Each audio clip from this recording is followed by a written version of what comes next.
Hey everyone, so we are actually waiting for some crazy rain.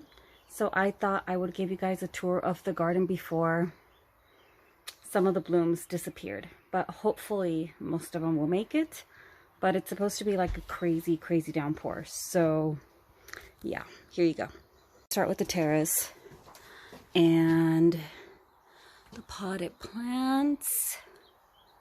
My angel wings, which I really love. We have cleared out all the cushions and blankets because, well, they're going to be wet. Here is the generous gardener, and it is starting to bloom. And there is a Cinderella. She is also starting to bloom. And these pots are going to be moved in to the wall here because I don't want them to get beat up by the crazy rain. But look at how beautiful. Rained a little bit a little while ago, so. And this is the Cinderella. This is not a David Austin, but the generous gardener is a David Austin rose. And there's Mochi. Here is the view of the pots from the top. And as you can see, I have started cutting some roses. Some of the ones that I'm pretty sure are not going to make it through the crazy weather. It's not going to be cold or anything, but it is going to be, the rain's going to be pretty pretty rough. So yeah, and that hosta pretty. Yep. And here are some hardy geraniums that we planted 2 different varieties here. Oh, and then that one's starting to bloom. That's cute. We thought they would make a nice addition to the wildflowers that grow in the back here. Yeah. And there are the pots of daisies. These are also going to be moved in. There's that one. There's that one.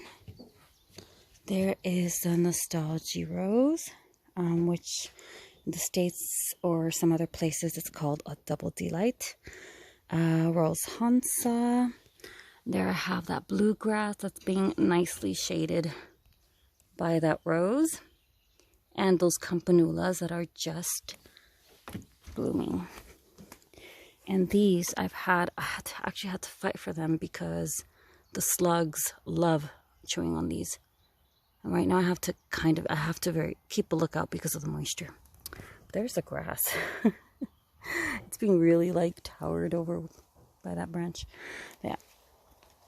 We continue to another hardy geranium. And here is our limelight paniculata, which has started to form its buds. So that's exciting. It always blooms late summer. There is our Heuchera marmalade. The hedges are looking good as well. And here is one of my red roses. This is not a David Austin. And I really should put labels on the ones that I forget the names of, because I forgot the name of it. I thought I actually remembered that the flowers were bigger last year. I don't know. But I've had an issue with thrips this year, so maybe that's why. Now we're moving over to the bed. Well, first let me just give you kind of like a view of the terrace. And our parasol has to be replaced. We just ordered another one because the wind blew it away and it broke. And it was so beautiful and black and stunning.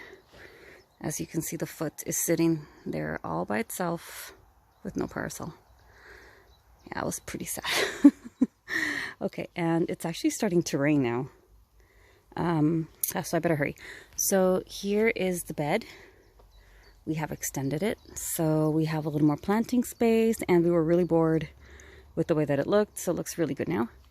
And we planted clematis Miss Bateman, I think it is. And look at this beautiful red rose. Love it, love it, love it. And I love that we can actually see this one through the window. And we planted some more time besides that clematis, and then we have annuals here and there. And we planted some other perennials. This beautiful, soft Nana. I can't remember the actual name of it though. That's an annual. We had to dig up the older lavender that we had there that I loved because it was too leggy. Yeah. And here is Leonardo da Vinci, finally blooming some. Hello. Here is another hardy geranium. And here is Tranquility.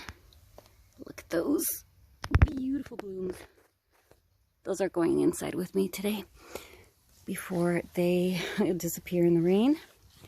Look at that beautiful site right there.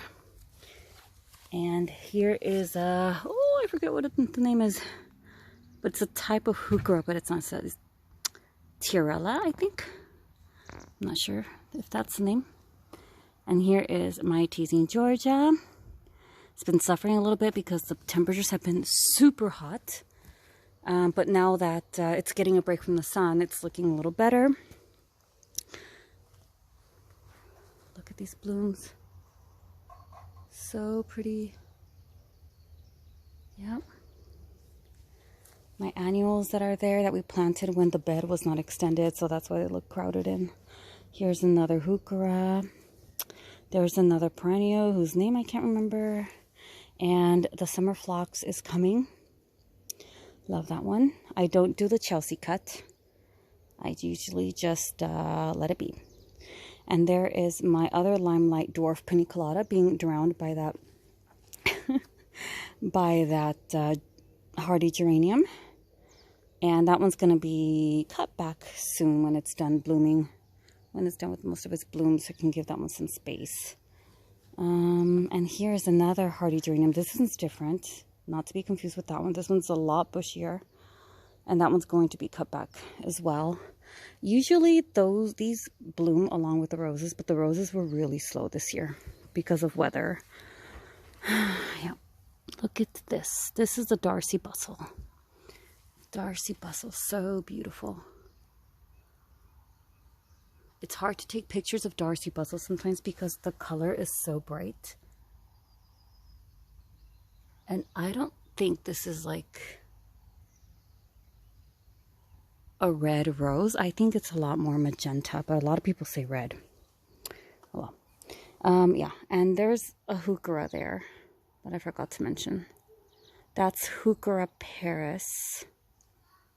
And here's another Heuchera. And I can't remember the name of this one.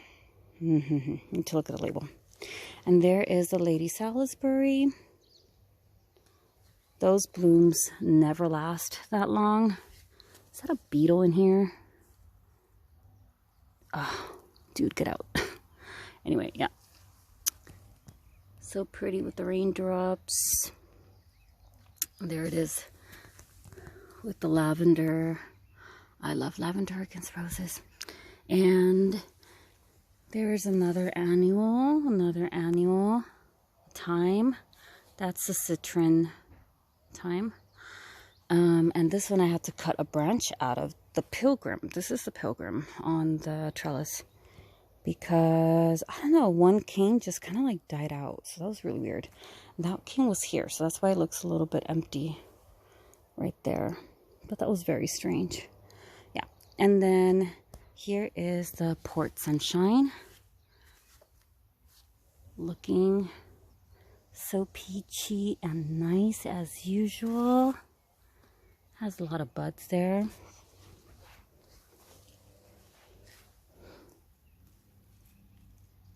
The flowers are not as big as last year either, which I find really weird. So cute. And I have already cut the blooms off of the Boscabelle. As you can see, it has a few buds. Hopefully they'll survive the rain. I'm pretty sure they'll be okay because this pot is way too heavy to carry. And this is the view of the garden here. It's a very little garden, but we try to do as much as we can. And these little hedges, these tuya hedges, have been growing so much. I compared them to other pictures and wow, they really have grown. And in July, we're going to start work there. I think I mentioned that before as well. Yep. And the grass is doing pretty good, but it has been kind of drying out a little bit because it's been so hot. Yeah, so this is the way the garden looks now before the storm hits. Yeah, it's always sad when we get something so extreme because we lose so many flowers. The hamsa, actually, it attracts so many pollinators, which actually is a really good thing because this thing gets packed with Japanese beetles, which usually love to just feast on roses. And I have a feeling that this one is like deterring the beetles from attacking my roses so much. So kind of thankful for that. But yeah, this is what the garden looks like now before the storm. And yeah, that's it. Thank you for watching.